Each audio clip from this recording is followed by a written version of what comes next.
So let's start with my presentation. Teaching for the gig economy, how to prepare students to thrive in a rapidly changing labor market. I want to introduce my presentation. I want to introduce myself. My name is Armando Persico. I'm from Italy. I'm in the top 50 of this year. And why I'm the top 50 of this year? Because I teach entrepreneurship. So the answer is entrepreneurship for me, but there are other tools, of course.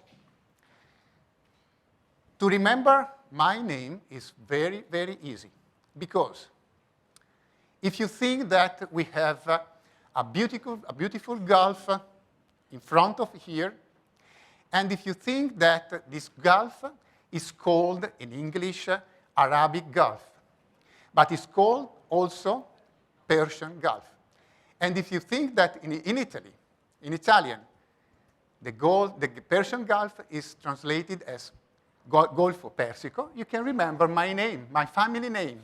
So I'm very proud to be here for this reason, not only for this reason, of course. Dubai is a smart city. And when you think that Dubai wants to become the smartest city in the world, in the 1991, this is a picture of Dubai. 25 years later, this is the changes of this town.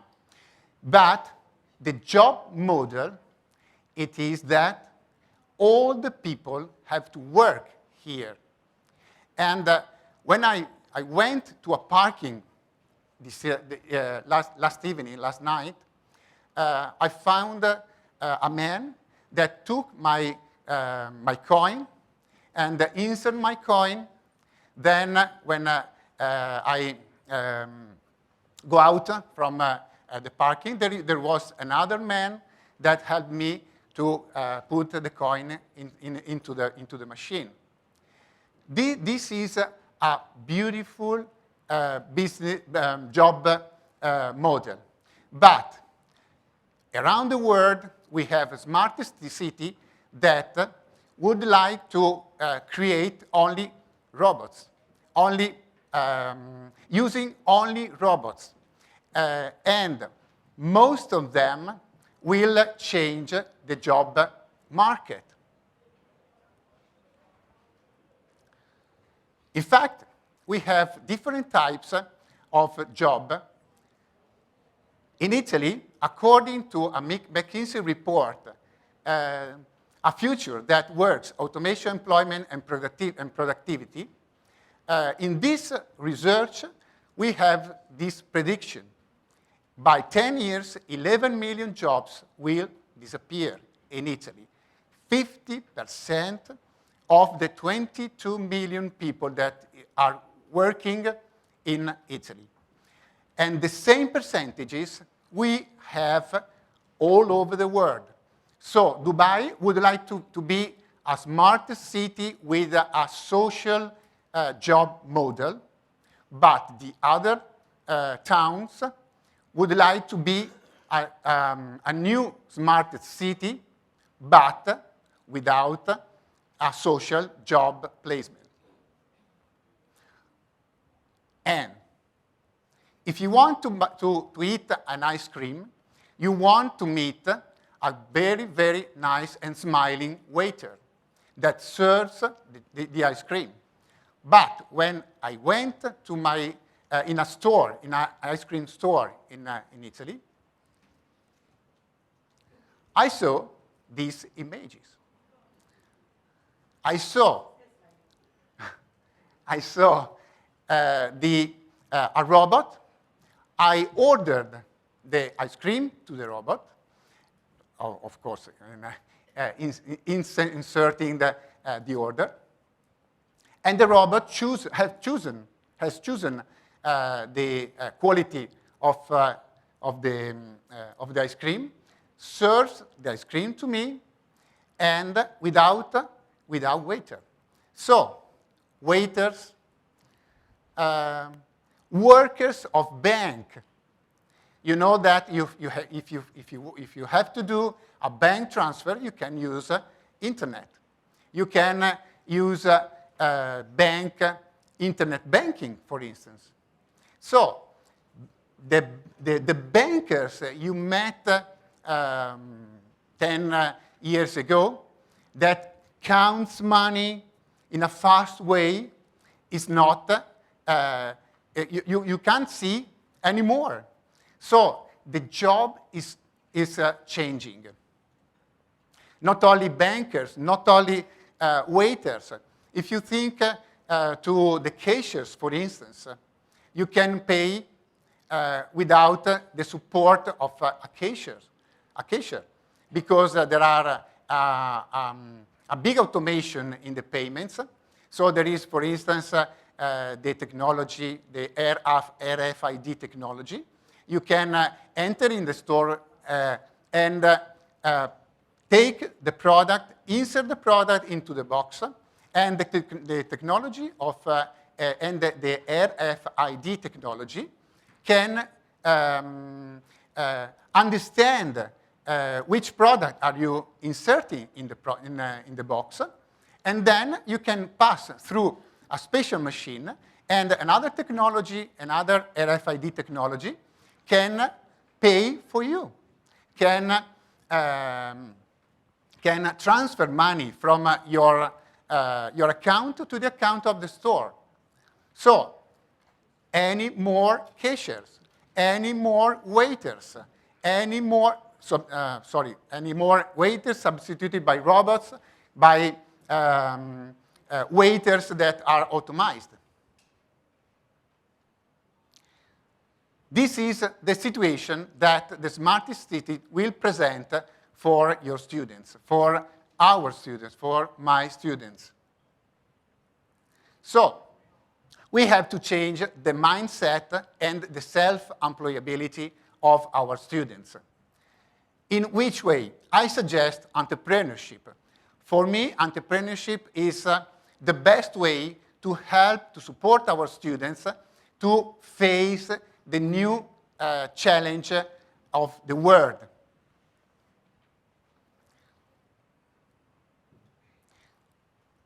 By creativity. I have students that when they work with a startup, they think to the logo, they create the logo, they create the brochure, they create the stand, they participate to the stand, and in this way, they are changing their mind. They are taking risk, problem solving. Before, it was enough to solve the problem, to identify the problem. But when you think that it's not enough, now it's not enough to solve the problem, because if you present only the identification to your boss, only the identification of the problem, is not enough, because the world requires more and more solutions. So you have to find the solution, but it's not enough to find the solution. You have to find also the target of the solution. So you have 3 steps to teach to your students. To identify the problem, to identify the solution, maybe several solutions, and then to solve the problem. I have my students, and I teach to my students to reach the target, to reach the end of the problem. Not only to identify the problem, but also to finish when the problem is solved. But, again, you need the partners. So you have to support your students to find the partners, the suppliers, the person who is able to solve the problem. So the 3 steps could be concluded.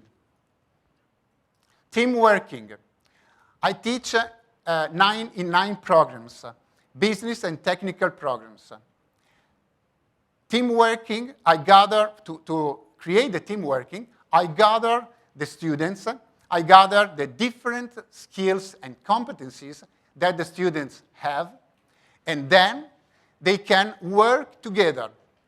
This is very important to prepare the students for the world of work, because you know that the different departments have different aims.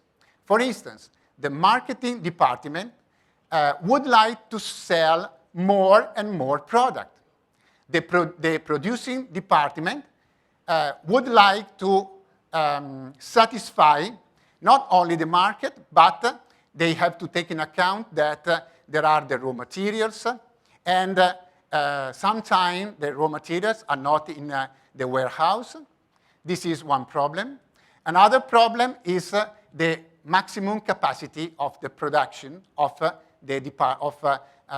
the line of production. So the 2 departments are in contrast between them. And if you teach to your students to work together while they are attending the school, they are prepared to work with other colleagues when they go to the world of work. Business modeling. How is it possible to create new business models? For instance, I teach the business model, the freemium business model. So for example, we have a freemium, for instance, LinkedIn. If you want the basic service, you can you have a free service. But if you want to improve the services, you have to pay a certain amount per month. This is one business model, and your students can understand the business model. Or you can have the advertising business model. So, for instance, the apps. I have a lot of students that come and say, we have an app, we have a new app. And the business model is, okay, you can download for free the app, but then you can buy more services if you want. So, if you present the various business models, the several business models, the students can be prepared for the world of work, for the right mindset. Relationship with customers. This is another important skills, transversal skills for the students. Relationship with customers. When you are in front of the customer, you have to be prepared to smile. You have to be prepared to be servant of the customer, because despite the smart city, despite the new jobs, despite the word of mouth, is also important. And for us, for the Italian people, it's very important to smile. You know, it's very important to give feeling with the customer. In fact, we will invite you this night for the soiree in the here. Yeah. The omni-challenging this is a very, very important new approach. I have a student that started with a jewelry, and he bought a mirror, and he implemented the mirror in this way. When you walk in front of the mirror and you stop in front of the mirror to have a look of yourself, to try the products, the mirror change the product. So presents new kind of jewels, not only the jewels that you are trying, but a new one, a new one more.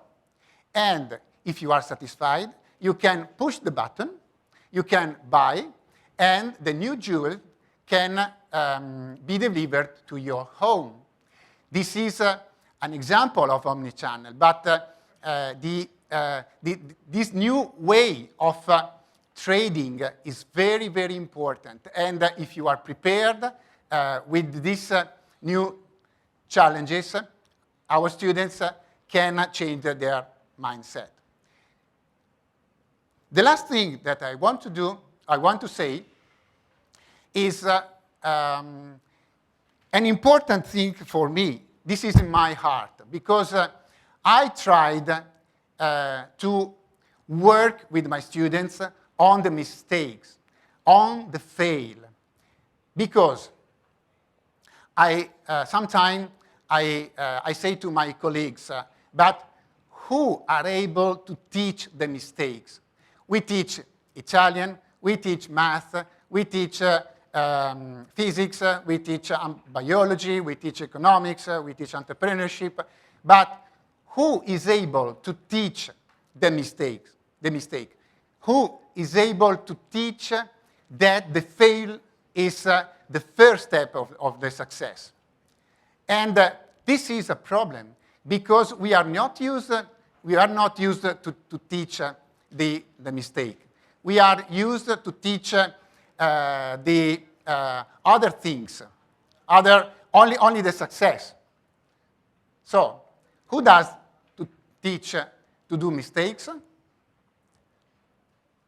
Failure is a key success for the future. Thank you very much.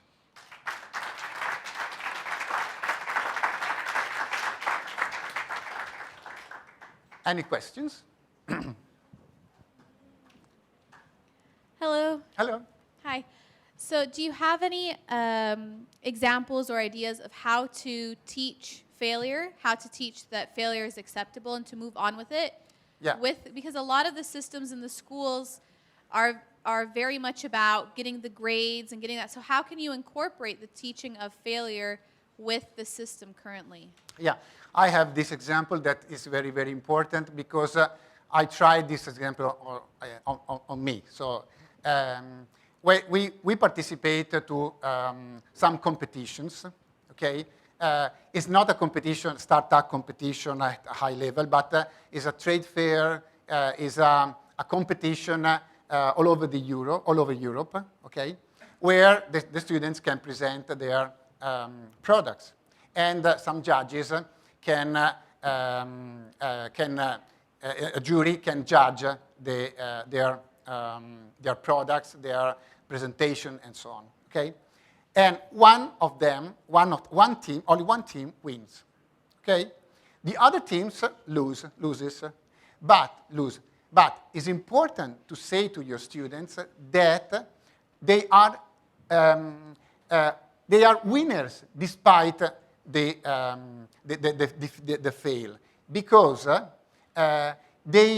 all the work that they did is important for them. So the aim is not to lose or to win the competition in this case, okay? But is to create a new path, create new ideas, and you can start from this unsuccess to be successful there. Or another problem is the marks, for instance. I use the marks only in one case on 10, okay? But because I try to give other opportunities to the student, not only marks, not only the results in my field, in my economics field. Okay? You are welcome.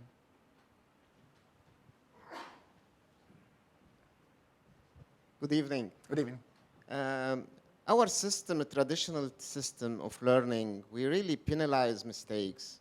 We don't encourage students to make mistakes because they know they're afraid. They don't have the confidence that if they make mistakes, they're going to be penalized. So how do you suggest we teach them mistakes if they're not encouraged to make mistakes? Yeah. I say to my students that if there is a fail and you put the failure in the the CV, the company that is hiring you, okay, can say that you did or you already did you have already done the mistake, okay, and so you are prepared to be successful in the future. Okay, and this is important for the student because when the mistake is done, okay, then it can be a new starting point, a new idea for the future. And you said very well when you say that our system doesn't teach the mistake. Okay. Only if you are a good student, you can take A in the mark. If you are a bad student, you can take, and our judgment is based only on the mark. But I think that we have, instead of starting from only from the marks, we have to start from the person, from the situation of the person.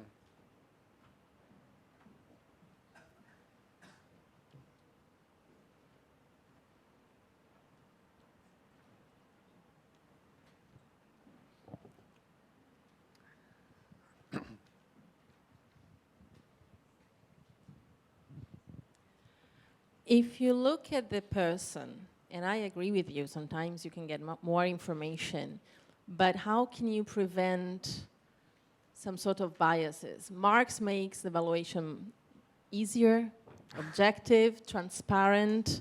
No, it's true. It's very difficult to evaluate the person. Sometimes you have kids that don't speak out loud, they don't like to participate much. You may end up discriminating them just because they participate less, not necessarily they are not a bad student. So it's very difficult to make that kind of judgment. How do you do that? Yeah. If you are basing only on your subject, okay, the consequence is that you evaluate your students only by marks, okay? But if you take a look and if you give to the student not only this opportunity of repeating exactly your lesson, okay, you can take a look to the student in another way. For instance, I have had a student that has some problem to speak. I don't know how to say it in English, but in Italian we say balbuziente, when you have problems to, okay? Okay, thank you. Okay, and when I told him, okay, you have this problem, but I'm sure that you are able to speak to the jury, okay, despite your problem. It's not, because you have to convince yourself that this is not a problem for you. And when he started to talk with the jury and to explain the project, he was so prepared on this experience that he overcame the situation. And from that moment, he overcame the problem, and he transferred the situation on the other subjects, because he was more and more supported and self-confident And this is very, very important in the psychology of the student, because there is a point and to give value to the student. And I have started from this point, and this is not the point, of course, of my lesson. But from this point, my student can believe in me and trust in me and trust in the teacher. And this is very important for the student.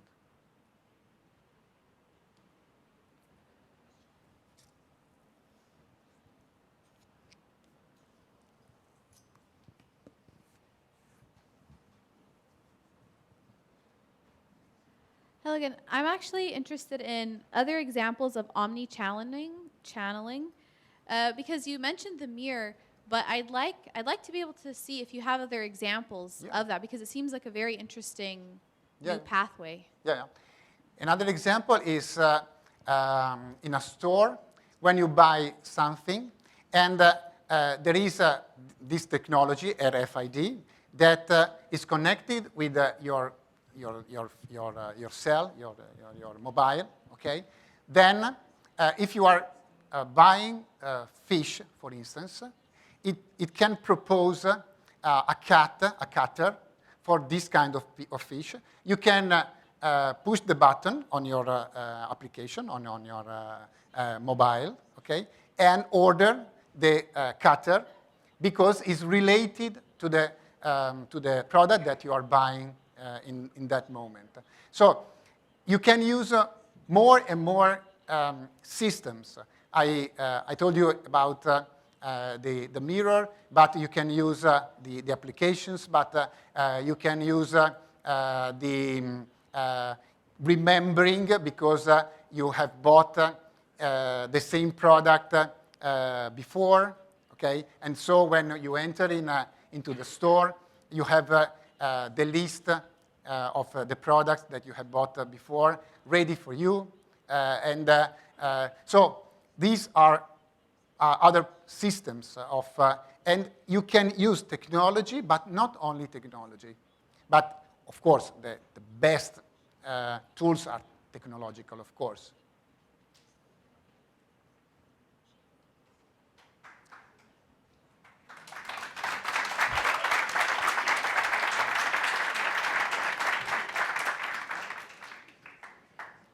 Thank you very much.